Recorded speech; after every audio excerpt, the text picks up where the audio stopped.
I thought I knew the difference between loving someone and being haunted by them, until I found myself memorizing the skip patterns of a dead woman's music in my boyfriend's car.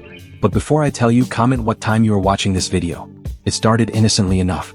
3 months into dating Jake, I noticed he had this playlist called Road Trip Vibes that he'd put on every time we drove somewhere together.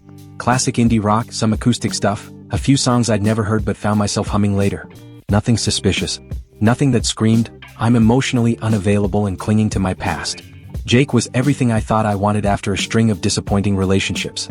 He was steady, present, the kind of guy who remembered to text good morning and actually meant it when he asked how your day was. He'd been upfront about his last relationship ending badly.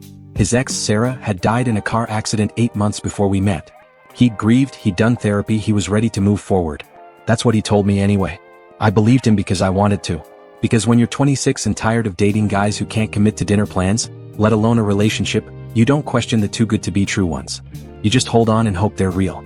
The first time I noticed something off was during a drive to his parents' house. We'd been listening to Road Trip Vibes for about 20 minutes when this song came on. Something melancholy with a female vocalist I didn't recognize. Without even looking at the screen, Jake's hand shot out to skip it. Fast. Like he'd been burned. Not a fan. I asked, trying to keep my tone light. Just not in the mood, he said, but his jaw was tight and he kept his eyes fixed on the road even though we were stuck in traffic. I filed it away. People have songs they don't like. Songs that remind them of things they'd rather forget. It was normal. Healthy even to have boundaries about triggers. But then it happened again. And again. Always the same swift skip, always the same tension in his shoulders. I started paying attention to the pattern. The playlist was 47 songs long, yes, I counted, and he skipped exactly 7 of them. Not random skips, not songs that came on at bad times. The same 7 songs, every single time. I told myself I was being paranoid. That grief was complicated and Jake was handling it the best way he knew how. But the more I watched him navigate that playlist, the more it felt like I was witnessing something intimate and private that I wasn't supposed to see.